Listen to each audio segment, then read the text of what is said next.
आज मी शेतामध्ये गेली होती। शेतातली रानभाजी म्हणजे शेतावरी आणलेली आहे। आज आपण बनवणार आहोत रानातील स्वादिष्ट शेतावरीची भाजी। सर्वात प्रथम 2-3 पाण्याने स्वच्छ धुवून घेतले आणि छोटे छोटे तुकडे करून घेतले। आता याला लागणारे साहित्य: लसूण ठेचून घेतला, कांदा चिरून घेतला। आता आपण बनवायला सुरुवात करू।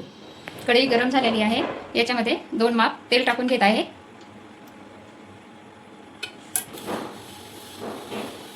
मोहरी, जिरं, थोडासा हिंग, कांदा हे सर्व परतून घ्यायचं आहे। कांदा छान मऊ पडला। आता याच्यामध्ये आपण ठेचून घेतलेला लसूण टाकूया। हे पण परतून घ्यायचं आहे।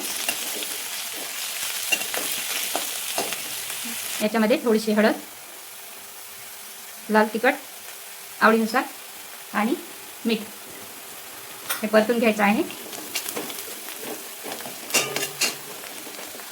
हे धुवून घेतलेली शेतावरी टाकून द्यायची, छान परतून घ्यायची आणि झाकून ठेवून द्यायचं 2 मिनिटं।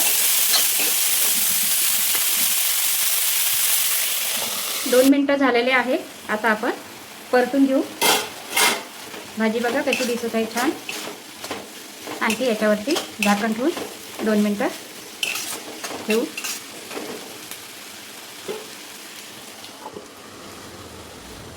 झाकण उघडून बघू। भाजी आपली शिजलेली आहे। बघा कशी छान झालेली आहे भाजी। याच्यामध्ये थोडीशी कोथिंबीर टाकून घेत आहे। भाजीला 5 ते 7 मिनिटं लागलेले आहे शिजायला। गॅस बंद करत आहे। शेतावरी ही महिलांसाठी अमृतासारखी आहे। ही भाजी नेहमी मिळत नाही, फक्त पहिल्या पावसातच मिळते। ही रेसिपी आवडली असेल तर व्हिडिओला लाईक करा, शेअर करा आणि अशाच पारंपरिक रेसिपीसाठी माझ्या चॅनलला फॉलो करा।